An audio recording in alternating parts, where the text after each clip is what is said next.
ঘোরাঘুরি আমাদের জীবনের একটি অংশ। এই ঘোরাঘুরি আপনাকে দৈনন্দিন রুটিন থেকে বের করে নতুন পরিবেশ এবং নতুন অভিজ্ঞতার সাথে মেলায়। এটি আমাদের শরীর ও মনকে পুনরায় গড়ে তোলে। যাই হোক, বাংলাদেশকে আয়তনের দিক থেকে সবাই বলে থাকে অনেক ছোট, কিন্তু আমাদের তা মনে হয় না। কারণ আমরা যখন হিসেব করি আমরা বাংলাদেশের কতটি দর্শনীয় স্থান দেখেছি। আমরা কি কখনো পাহাড়ের সাথে কথা বলতে পেরেছি, কিংবা সাগরের গর্জনের ভাষা কি আমরা বুঝতে পেরেছি? এরকম হাজারো প্রশ্ন আমাদের মাথায় ঘুরতে থাকে, কিন্তু তেমন কোনো গ্রহণযোগ্য উত্তর খুঁজে পাওয়া যায় না। তবে হ্যাঁ, একটা উত্তর আমরা পেয়েছি।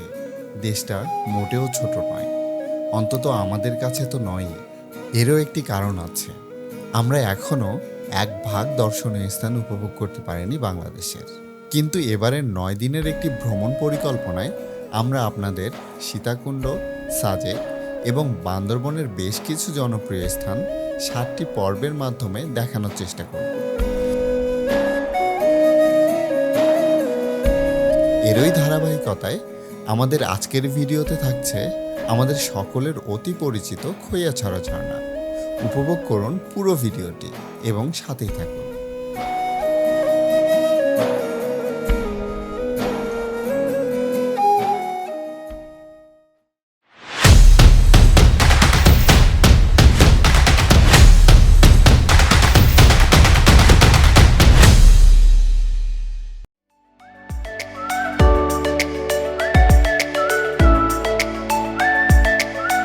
আমাদের যাত্রা শুরু হয়েছিল ভোরবেলা ঢাকা থেকে।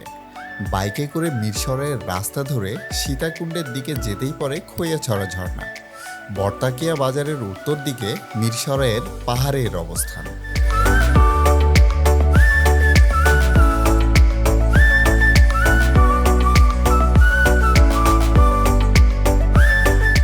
সেখানে গিয়ে ব্যাগ রেখে খাবার অর্ডার করে আমরা রওনা হই ঝর্ণার উদ্দেশ্যে।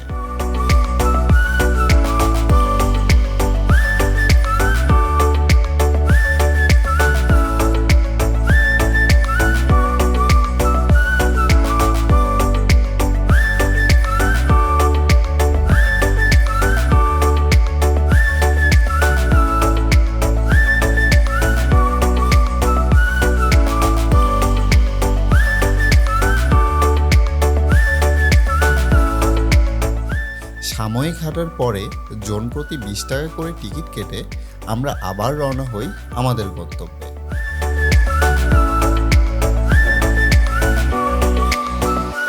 আসসালামু আলাইকুম, আমি Sagar. Welcome to Wanderlust experts. দেখেছেন কোথায় আছি?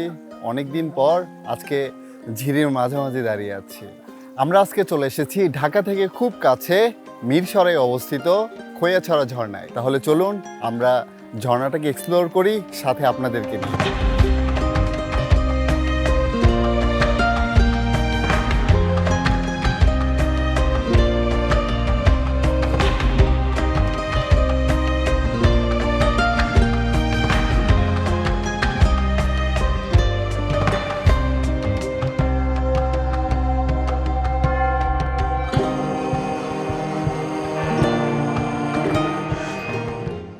চলছে খৈয়াছড়া ঝর্ণার এক্সপ্লোরিং।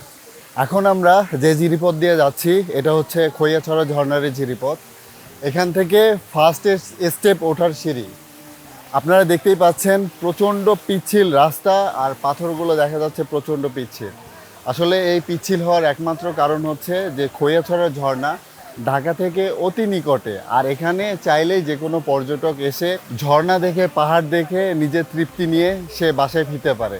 এখানে পর্যটকের সংখ্যা বেশি হওয়ার কারণে প্রতিনিয়ত পর্যটক আসছে, যার কারণে রাস্তাটা প্রচণ্ড পিচ্ছিল। আর আপনারা যখন চলাচল করবেন অবশ্যই সাবধানে চলাচল করবেন। আর দেখা যাচ্ছে যে এখানে পানির স্রোত এত বেশি, আর এই পানির স্রোতের কারণে বিভিন্ন জায়গায় পকেট তৈরি হয়ে আছে, যেখানে মানুষ পড়লে আসলে এত সহজে উঠে আসা সম্ভব না। যার কারণে সবাই দেখে শুনে খুব সাবধানে আমরা চলাফেরা করব।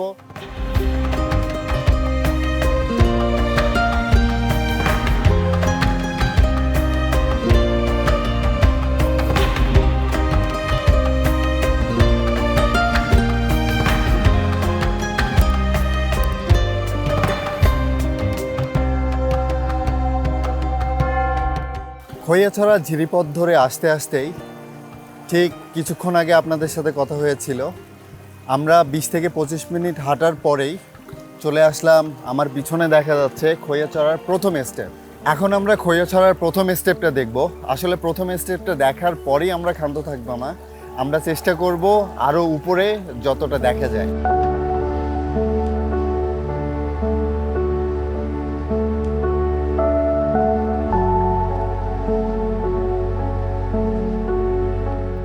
খৈয়াছড়া ঝর্ণা যেন প্রকৃতির নান্দনিক তুলিতে আঁকা এক অপরূপ ছবি। এর সৌন্দর্যে মুগ্ধ ভ্রমণ পিয়াসী অনেক মানুষ। মিরসরের 9 স্টেপের এই ঝর্ণা আসলেই বিস্ময়কর। আকার আকৃতি ও গঠনশৈলীর দিক দিয়ে এটা নিঃসন্দেহে এখন পর্যন্ত বাংলাদেশের সবচেয়ে বড় ঝর্ণাগুলোর একটি। এর মোট 9টি মূল ধাপ এবং অনেকগুলো বিচ্ছিন্ন ধাপ প্রমাণ করে যে এমন আর একটা ঝর্ণাও বাংলাদেশের এখন পর্যন্ত দেখা যায়নি।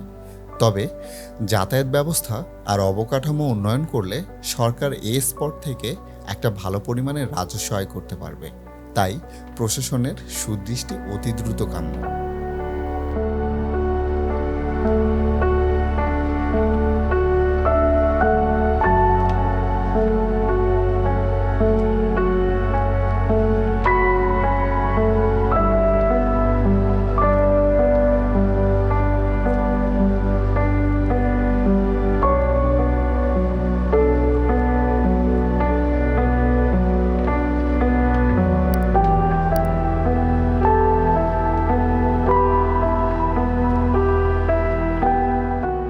খৈয়াছড়া ঝর্ণার অংশবিশেষ কিছুক্ষণ আগে আপনাদেরকে দেখিয়েছিলাম। খৈয়াছড়া ঝর্ণার ফার্স্ট স্টেপ যে রূপটা ছিল, তার ফার্স্ট স্টেপ থেকে 5 মিনিট উপরে আসলাম। আপনারা এতক্ষণ দেখলেন, উপরে এসেই দেখেন যে একদম আস্তে আস্তে আমরা আমাদের মতো নিরিবিলি কিছু পরিবেশ পাচ্ছি এবং আমরা আমাদের মতো করে এই ঝর্ণাগুলো উপভোগ করছি।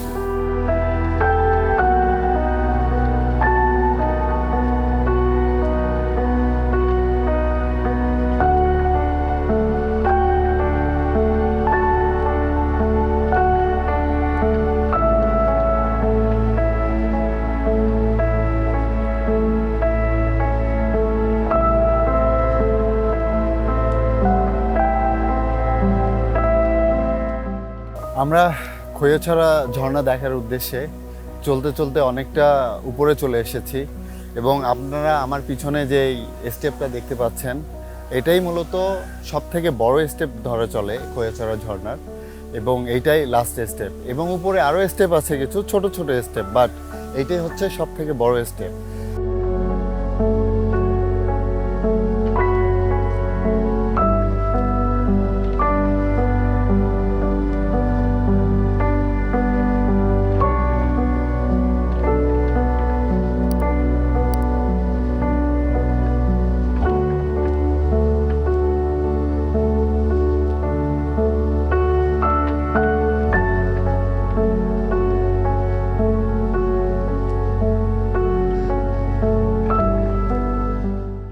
আপনাদেরকে একটু আগেই খৈয়াছড়া ঝর্ণার যে স্টেপটা দেখালাম দূর থেকে, তা ইতিমধ্যে আমরা কাছাকাছি চলে এসেছি। ওই সব থেকে বড় স্টেপটা হচ্ছে একটু নিচে এখান থেকে। এগুলো হচ্ছে তার উপর থেকে যে স্টেপগুলো আছে, এগুলো হচ্ছে একদম ছোট ছোট স্টেপ। দেখেন পানি গড়িয়ে নামতে নামতে এখানে বিশাল আকৃতির খাল হয়ে গেছে। তারপর নিচে, আর নিচেরটা তো বড় স্টেপ দূর থেকে দেখালামই। আসলে খৈয়াছড়ায় আমরা এসেছি ছুটির দিনে। আপনারা ইতিমধ্যে আমরা বলেছি যে ছুটির দিন বাদ রেখে আপনারা চলে আসবেন। ছুটির দিনে আসলে হয় কি যে অনেক লোক চলে আসে, আর আমরা একটু নিরিবিলি থাকার জন্যই উপরের স্টেপগুলোতে চলে আসছি। তারপরেও লোকের সংখ্যার কমতি নেই। তো আমরা এর আগে এসেছিলাম, শুনেছিলাম যে এখানে মানে নিরিবিলি অবস্থায় যখন থাকে তখন হয়তো বা ডাকাতের সম্ভাবনা থাকে। তো আপনারা যারা একান্ত সময় কাটাতে আসতেছেন, একদম নিজের মতো করে সময় কাটাবেন, পাহাড়কে নিয়ে, ঝর্ণাকে নিয়ে, আমি চাইবো তারা নিরাপদে আপনারা ট্রাভেল করবেন, এটাই আমাদের কাম্য।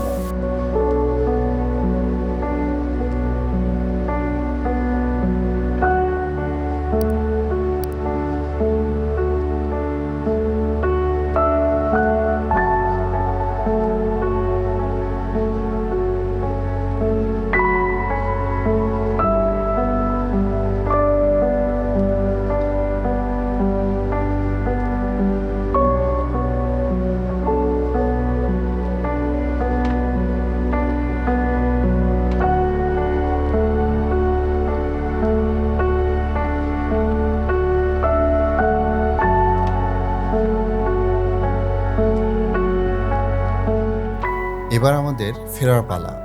ঝর্ণায় বেশ কিছু অসাধারণ মুহূর্ত কাটিয়ে আমরা ফিরে আসি।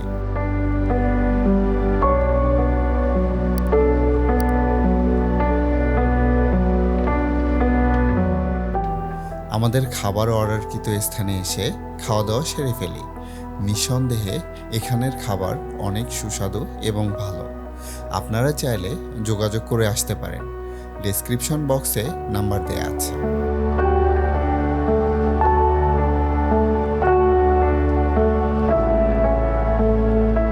তো আজ এ পর্যন্তই।